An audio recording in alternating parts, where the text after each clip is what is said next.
Bienvenidos jóvenes a la clase de Historia Universal. Yo soy el magíster Orlando Hans Arada Carrera y vamos a dar inicio con nuestra clase. Lo primero que tenemos que tener en cuenta siempre damos inicio a las clases es tener en cuenta los protocolos de bioseguridad, tanto el lavado correcto de manos como los protocolos de la nueva convivencia social, como el uso de mascarillas, protector facial y el distanciamiento social de menos de como mínimo 1,5 metros de distancia a 2 metros de distancia. Y dentro de las normas de convivencia, una de las más importantes que vamos a desarrollar el día de hoy, que siempre hago constante sin quitarle mérito a las otras normas, es sobre el registro de asistencia. Deben de ingresar a la clase programada por Educay, ¿sí? Con su nombre en este orden. Apellidos, nombres, ¿correcto? Apellidos, nombres y el grado al que pertenece. En este caso, Arada Carrera, Orlando Hans, segundo A. Y también sobre el respeto a la opinión de sus compañeros durante la exposición de opiniones e ideas. En este aspecto, jóvenes, por favor, siempre haciendo la recomendación que para poder opinar levantamos la herramienta de mano conocida aquí dentro en el Zoom. Seguimos. El día de hoy vamos a conocer a los principales representantes del humanismo. Para ello, antes de iniciar, vamos a observar el siguiente video.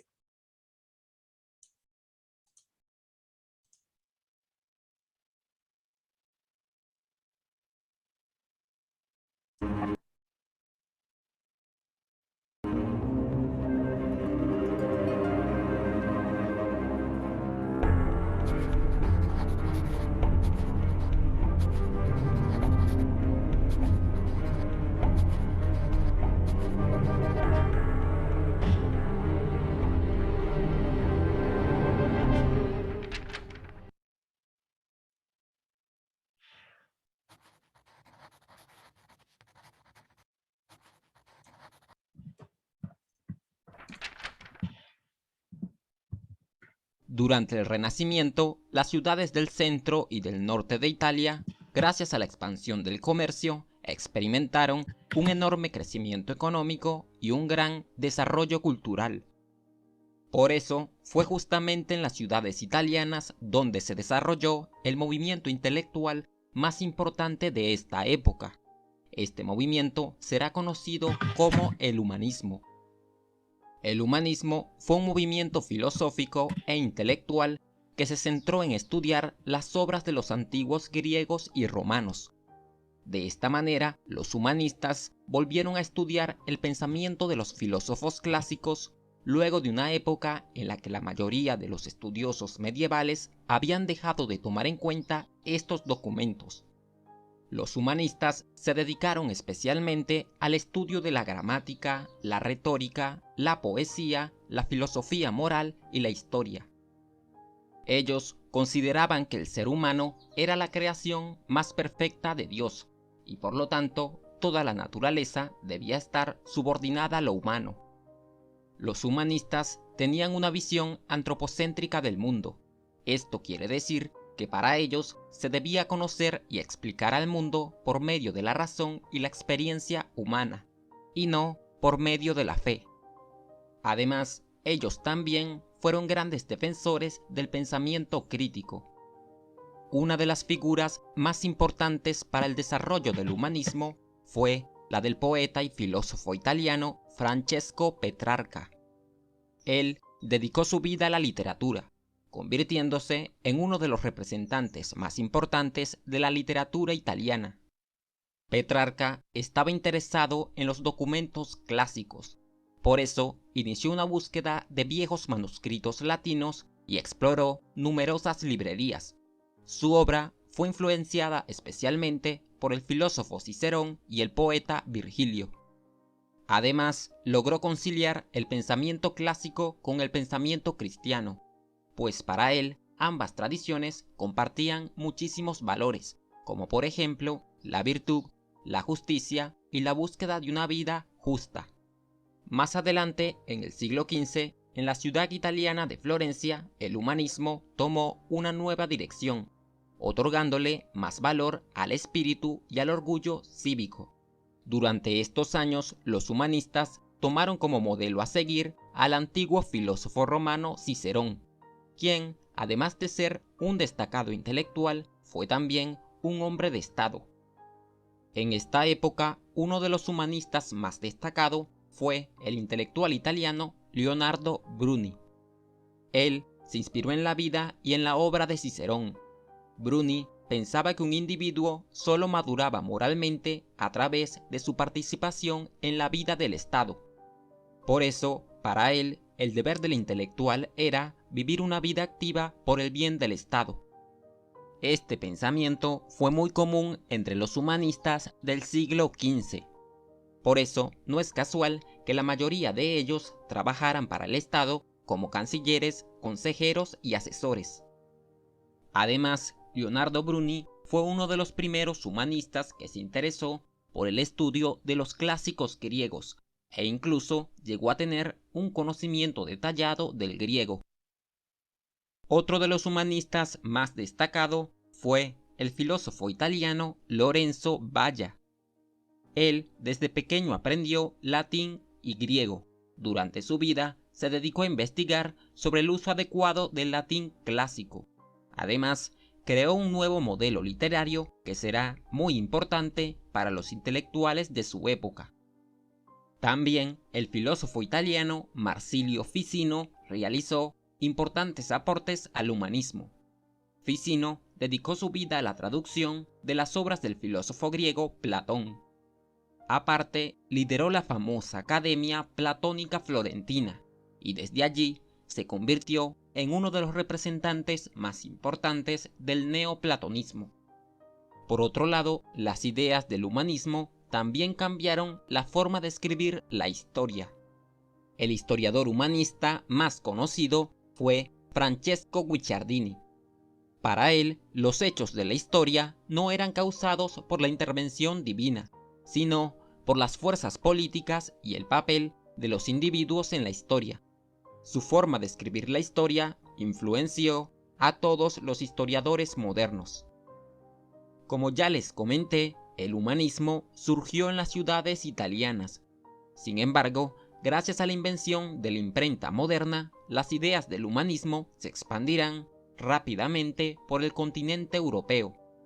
De hecho, el humanismo fue una de las razones que provocaron la transición de la época medieval a la época moderna. Y, por si fuera poco, el humanismo también creó las bases para el futuro desarrollo del método científico.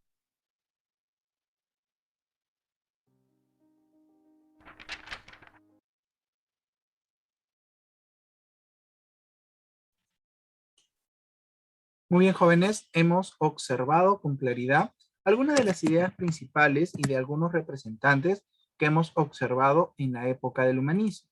Pero vamos a ir directamente a nuestra ficha de trabajo del día de hoy.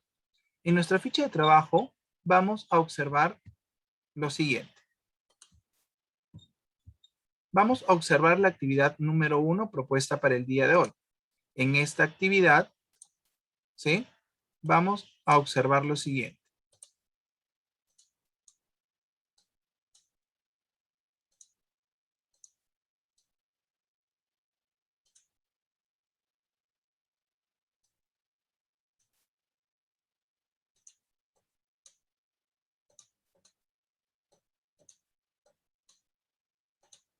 Muy bien, tenemos el siguiente texto titulado como El ser humano como medida del mundo. ¿Están observando lo que les estoy proyectando? Por favor, ¿me confirman? Sí, profesor. Sí, Muy bien. ¿Quién podría leer el texto titulado El ser humano como medida del mundo? ¿Un voluntario? Muy bien. A ver, vamos a darle la oportunidad en esta ocasión a Pérez Maldonado. El ser humano como medida del mundo. El humanismo vio a los seres humanos como sujetos con voluntad propia, cuyas acciones eran influenciadas por la razón. La acción humana ya no estaba supeditada a la voluntad divina. Esta libertad también implicó responsabilidades como la forma de gobernar que debía ser regido por justicia y la razón. Algunos humanistas ejercieron cargos administrativos, por lo que reflexionaron sobre el tema. Entre los principales humanistas que hicieron estas reflexiones tenemos Erasmo de Rotterdam. De 1466 a 1521 publicó Elogio a la locura, en lo que criticó a la sociedad de la época, incluyendo algunas prácticas religiosas. Nicolás de Maquiavelo, en 1469 y 1527. Su mayor obra, El Príncipe, es una carta dirigida a un joven de la familia influyente en Florencia. En ella dio una serie de consejos para ascender en el poder político. Muy bien, José. Vamos a tener aquí en cuenta lo siguiente.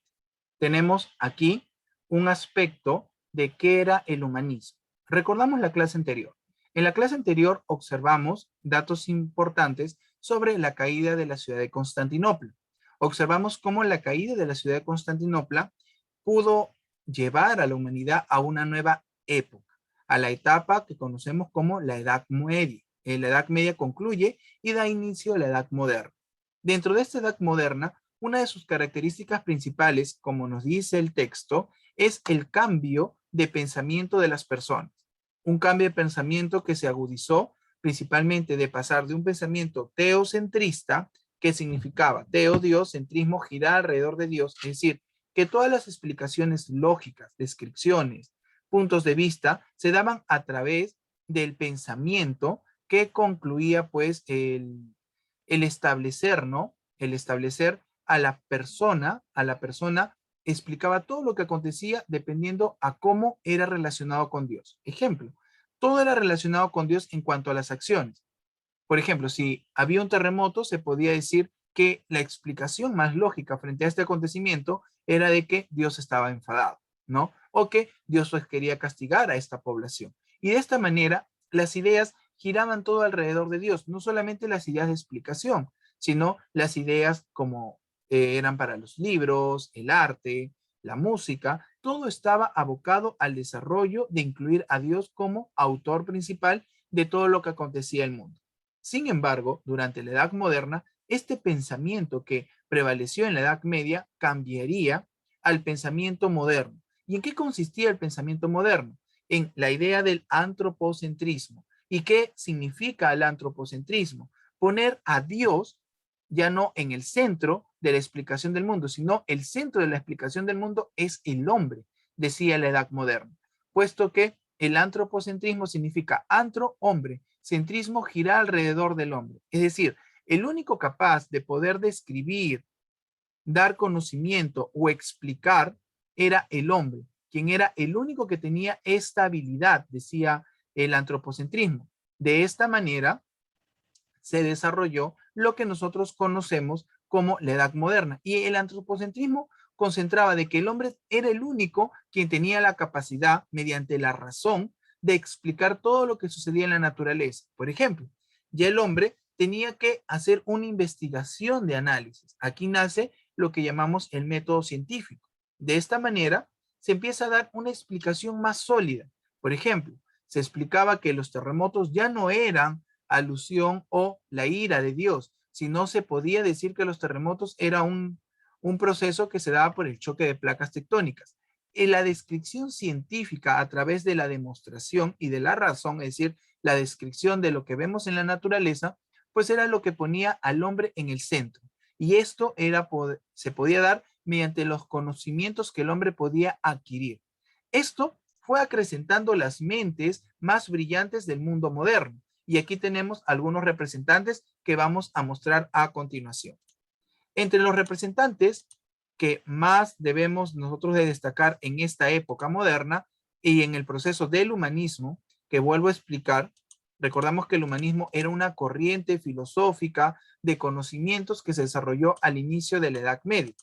Vamos a darle la oportunidad en esta ocasión a su compañera Anikama para que nos ayude con la lectura de la diapositiva que se está proyectando. El humanismo.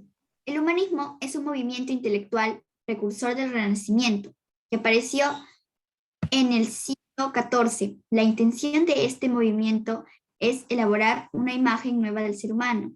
Representantes: Nicolás Maquiavelo, Tomás Moro, Desiderio Erasmo de Rotterdam, Pico de la Miranda, y Baltasar de Castiglione. Muy bien. Aquí tenemos algunos representantes de lo que nosotros consideramos el humanismo, ¿sí? Vamos a retomar la idea principal y recordamos que el humanismo es una corriente, ¿sí? Es una corriente que se desarrolló durante la época moderna y es una corriente filosófica de conocimientos, de adaptación, donde renace este mundo de la ciencia, de las letras, de la información, mediante la idea antropocentrista. Dentro de sus principales representantes tenemos a los ya mencionados por la estudiante de Nicam. En este caso tenemos a Nicolás Maquiavelo, a Tomás Moro, a Erasmo de Róterdam, a Pico de Miranda y a Baltasar de Castiglione. Vamos a observar a cada uno de ellos. Ok, Guadalupe, ahorita cuando retomemos a la actividad te voy a explicar el significado de la obra conocida como El hombre Vitruvio de Leonardo da Vinci. ¿Sí? Vamos a ver primero los personajes más importantes de esta época del Renacimiento.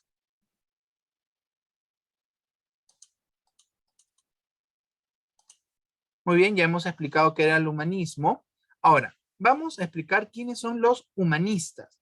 Este término denominado humanistas era principalmente el término que se le otorgaba a los hombres que se dedicaban a la investigación, a la ciencia y que resaltaban sobre todo el lado humano que había que destacar dentro de las cualidades y actitudes que tenía el hombre mediante la razón.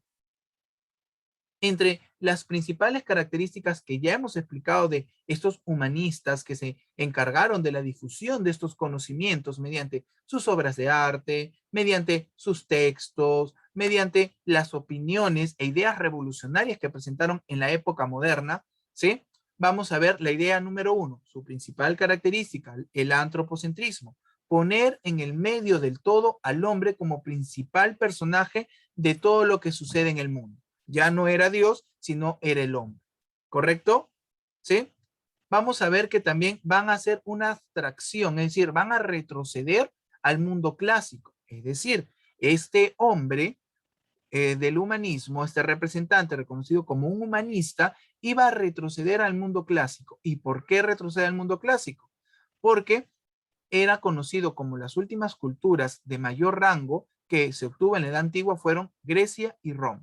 Y los humanistas pensaban que la Edad Media pues, fue un periodo de desperdicio de tiempo de aproximadamente 1000 años, a los cuales se le llamó los 1000 años del oscurantismo, ¿sí? Donde las ciencias no se desarrollaron y buscaron las principales ideas de los antiguos filósofos griegos para tomar a estos filósofos griegos como sus inspiraciones, maestros, ¿no? Antiguos, donde ellos continuaron con sus estudios. Vamos a ver también la diferencia entre la fe religiosa y el saber. Va a haber aquí un gran apartamiento, una brecha inmensa que se va a formar entre las personas intelectuales y la gente de fe de la iglesia. Y también vamos a ver, ¿sí?, que pretenden, ¿no?, la renovación cultural y moral de todo el mundo mediante sus obras que vamos a ver a continuación. Así tenemos al primer representante, Nicolás Maquiavelo. Guadalupe, por favor, ¿nos ayudas con la lectura? Ya, profesor. 1469 a 1527. Representante del humanismo, natural de Florencia. Fue miembro de una familia de nobles empobrecidos. Desempeñó importantes cargos políticos en la ciudad. Durante su vida observó la desigualdad de poder en aquella época. Florencia estaba gobernada por los Borgia y los Medici. Su obra fue El Príncipe. Muchas gracias, Guadalupe. Pues hemos observado con atención quién era Nicolás Maquiavelo. En primer lugar, vamos a observar que Nicolás Maquiavelo era un hombre que perteneció a una familia noble, pero su familia noble, es decir, que cuando hablamos de noble, pues hablamos familiares directos, personas de confianza del rey, ¿sí? Pero era un noble que había caído en las desgracias, es decir, un noble empobrecido, un noble sin dinero. Cuando cae su familia en desgracia, en el empobrecimiento, Nicolás Maquiavélico trató una diferencia muy grande entre las diferencias que tenían los nobles y la diferencia que tenía el pueblo. A él palpar primero la vida de noble y luego palpar la vida del pueblo, de la gente pobre, de la gente que no tenía los lujos que tenía la nobleza, se dio cuenta que había una gran diferencia y que esta brecha era tremendamente posicionada en la gente, en beneficio de la gente que pertenecía a la nobleza. De esta manera, con todo el análisis y la vivencia que vivió Nicolás Maquiavelo, escribió su obra El Príncipe. En esta obra, Nicolás Maquiavelo nos muestra un mundo donde puede existir un representante, un monarca, un rey justo, que le dé a cada quien lo que corresponde según sus necesidades. En esta obra, Nicolás Maquiavelo manda a la reflexión, principalmente del rey, de los monarcas, a construir al príncipe perfecto, al gobernador perfecto, que le dé por igual a todas las clases sociales que existían en la época. Continuamos. Tomás Moro. Vamos a pedirle nuevamente a su compañero Pérez José que nos ayude con la lectura, por favor. 1478 y 1535, representante del humanismo natural de Inglaterra. Desempeñó el cargo de canciller, lo que le permitió conocer muchos personajes, entre ellos Erasmo. El rey Enrique VIII ordenó su ejecución por negarse a apoyar a la reforma. Su obra conocida fue Utopía. Muy bien. Vamos a ver que Erasmo de Rotterdam iba a ser Tomás Moro iba a ser uno de los representantes del humanismo con mayor rango. Es decir, este representante había servido en la corte del rey Enrique VIII de Inglaterra, pero después de las reformas de Enrique VIII fue expulsado, porque el Enrique VIII era un sociópata quien desconfiaba de todo el mundo y terminaba matando a las personas de mayor confianza. Era muy desconfiado el rey Enrique VIII. De esta manera, Tomás Moro huye de la corte del rey y ahí es donde crea la famosa obra conocida como Utopía. Esta obra, conocida como Utopía, hace reflexión al cuestionamiento de la igualdad, los derechos y sobre todo a construir una sociedad, ¿no? Donde sea ideal, una sociedad totalmente justa, una sociedad sin clases sociales, una sociedad, correcto, soñada para la época. Una sociedad donde se cuestionaban ciertas cosas a la religión, que en aquella época no se podía cuestionar nada a la religión, ¿sí? Este tipo de sociedad es la que establece Tomás Moro. Continuamos. Y vamos a pedirle a Guadalupe que nos ayude con la lectura de Erasmo de Rotterdam. 1469 a 1536. Representante del humanismo. Natural de Holanda. Hijo de un sacerdote. Siguió el camino religioso, aunque más tarde vivió como laico. Por su erudición y espíritu fue llamado el príncipe de los humanistas. Su obra cumbre es Elogio de la locura. Muy bien, muchas gracias, Guadalupe. Vamos a ver que Erasmo de Rotterdam va a ser conocido como el príncipe de los humanistas. ¿Por qué? Porque era el hombre que mayor conocimientos había palpado durante su vida. Vamos a ver que en un inicio, Erasmo de Rotterdam, pues, quiso ser sacerdote y durante ese tiempo absorbió toda la información que se encontraba en la Iglesia Católica. Si bien es cierto, la Iglesia Católica en aquella época era la principal fuente de información de obras porque en sus bibliotecas eran las más grandes que existían. ¿Y por qué? Porque durante la Edad Media la Iglesia Católica se encargó de reescribir, construir los nuevos libros en las abadías donde trabajaban los monjes encerrados. Estos monjes que toda su vida se dedicaban a escribir, a trasladar textos, estudiar diferentes textos, ¿sí? Pues Erasmo de Rotterdam se enriqueció muchísimo con esta información, siendo conocido como el príncipe de los humanistas. En este cuestionamiento, él escribe la obra titulada Elogio de una locura. En esta obra donde por primera vez habla de temas religiosos, temas religiosos tan importantes y tan impactantes en la época como contradecir la voluntad de la Iglesia Católica. Por eso su obra era conocida como Elogio de una locura, porque era considerado algo de locos o algo descabellado, ¿sí? Ir en contra de la Iglesia Católica, que era una de las instituciones más consolidadas y más fuertes que se desarrolló durante la Edad Media. Pico de Miranda. Vamos a pedirle a su compañera Valerie que nos ayude con la lectura. Pico de la Mirandola, 1463 a 1494. Representante del humanismo, natural de Italia, filósofo y teólogo, presumía de su capacidad de discutir omni re civili, todas las cosas que pueden saberse. Defendió el derecho a la discrepancia y el respeto por las diferencias. Las 900 tesis es el libro más importante de su carrera. Muchas gracias, Valerie. Hemos observado que Pico de Miranda, en su obra, principalmente Omni Re escribe, era decir, ¿no? Todas las cosas que se pueden saber se tienen que escribir, se tienen que registrar. Todo lo que vemos, todo lo que hacemos, todo lo que podemos entender y comprender se deben de escribir. Esto como conocimiento para impartir la memoria colectiva y poder compartir, no solamente escribirlo, sino difundirlo, ¿sí? Que era la idea principal de Pico de Miranda.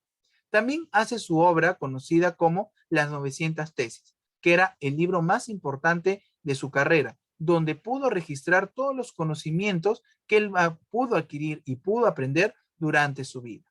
Como hemos visto, estos personajes representaron en la época moderna, ¿sí?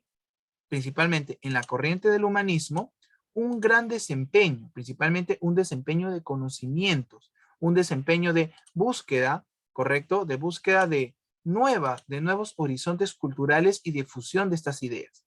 Estos humanistas, como hemos leído, pues son los que ya hemos analizado. Además que en la actividad número 2 hacemos énfasis en otros representantes. Su compañero Guadalupe me decía qué significaba esta imagen de aquí, ¿correcto?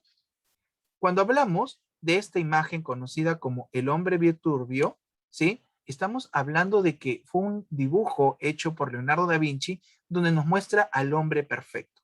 Si nosotros observamos con atención, para los antiguos griegos basaban, ¿correcto? Basaban la forma de pensar, la belleza se encontraba en la simetría.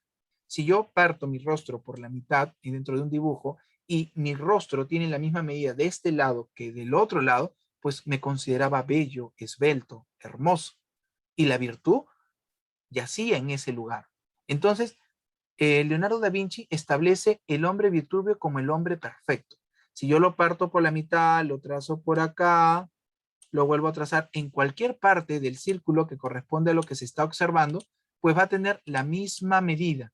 Es el hombre perfecto. Además que este hombre encaja perfectamente dentro de un cuadrado y dentro de un círculo. Tiene las medidas perfectas y da a entender que el hombre era el centro del todo. ¿Correcto? Esta obra es llamada El hombre Viturbio. Quizás esconde otros mensajes ocultos, ¿sí? Pero si ustedes se aventuran a saber un poquito más del hombre Viturbio, pueden hacerlo y buscarlo por internet. Ahora, nos basamos en la actividad siguiente, porque estamos ya con el tiempo un poquito por los problemas de conectividad. Vamos a esta parte. Necesito un voluntario que nos lea a los humanistas en las letras. A ver, tiene la mano alzada su compañera Valerie. Valerie, ¿tienes la manito alzada? Profesor, ¿puedo leer?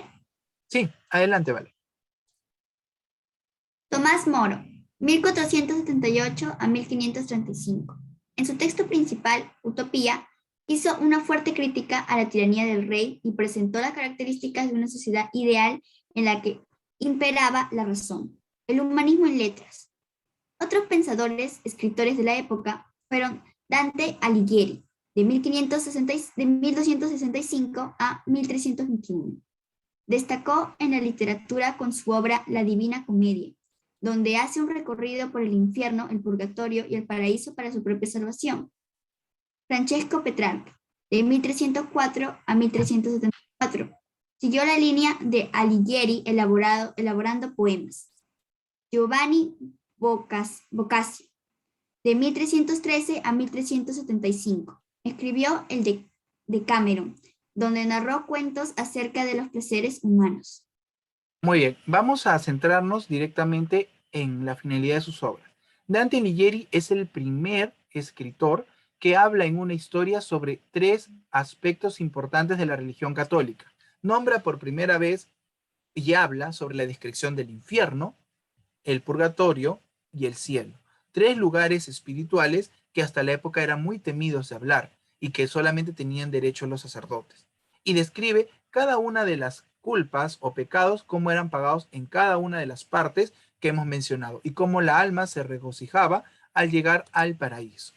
Luego tenemos a Francesco de Petrarca, ¿sí? Francesco de Petrarca hace mucha alusión a los conocimientos de Alighieri. Principalmente, ¿sí? Siguió una línea de poemas donde criticaba pues el pensamiento religioso. Y por último tenemos a Giovanni Boccaccio, quien habla principalmente de los diferentes placeres que se podían encontrar en la vida y cómo estos placeres eran totalmente humanos y eran naturales, cosa que antes eran tachados, discriminados y señalados por la Iglesia Católica. ¿Correcto? Vamos a avanzar con la primera actividad. ¿Sí? Van a tener un tiempo prudente para avanzar estas 2 preguntas que deben de estar muy fáciles de contestar después de toda la información que hemos analizado. ¿Sí? Mientras que ustedes van trabajando en la parte señalada, yo voy tomando la asistencia del día. ¿Correcto? Avanzamos las 2 preguntas de la primera actividad, por favor, jóvenes.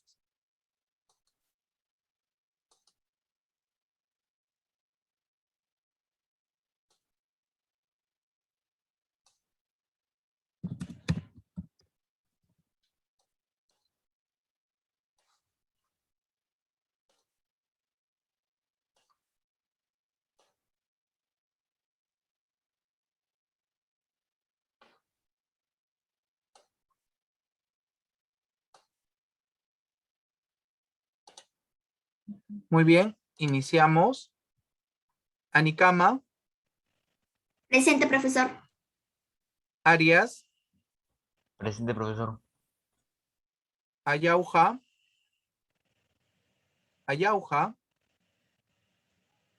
no está. Barrientos, Presente, profesor. Bernaola, Presente, profesor. Cabrera, Presente, profesor. Cáceres, Presente. Carbajo, Presente, profesor. Carpio, Presente, profesor. Castillo, Presente, profesor. Chacaliasa, Presente, profesor. Choque, Presente, profesor. Díaz,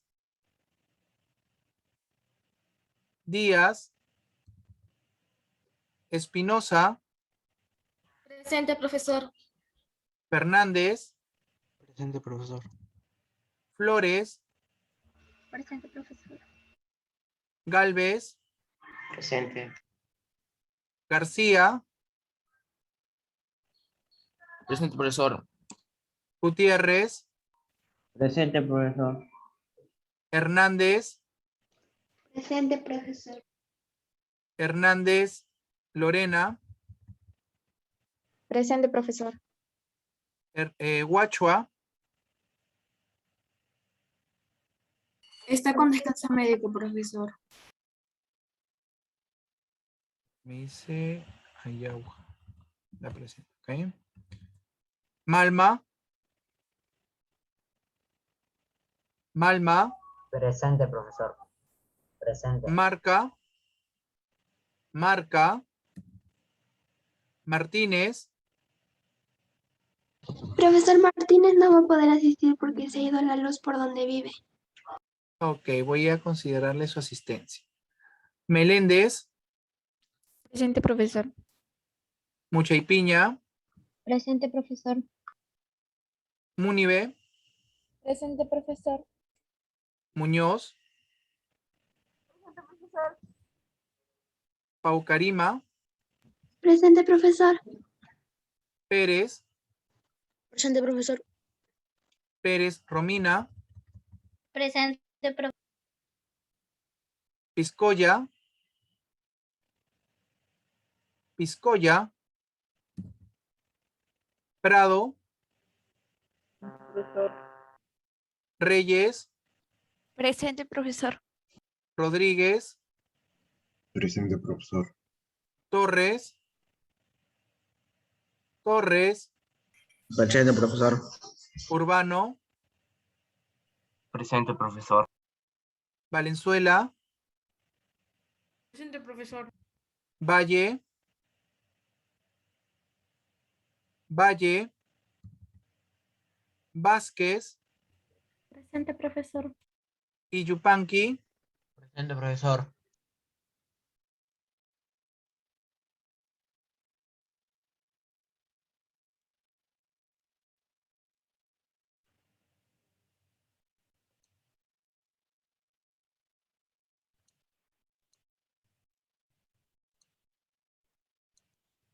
Muy bien, jóvenes. Con eso quedaría pendiente la actividad señalada aquí. La actividad número 2, ahorita ya deben debido de concluir la actividad número 1, que está muy fácil. La actividad número 2 quedaría como tarea, ¿sí? Y es solamente 3 preguntas de descripción de la información que se les presenta y de lo que hemos observado en las PPTs. Y por último tienen una pregunta de reflexión y de investigación. ¿Correcto? 4 preguntas quedarían pendientes para la siguiente semana. Eso ha sido todo por nuestra clase del día de hoy. Cuídense mucho, jóvenes, y ahora sí nos vemos ya la siguiente semana. Hasta luego. Saludos a todos. Hasta luego, profesor. Cuídense mucho, tengan bonito viernes. Hasta luego. Hasta luego, profesor. Hasta luego, profesor.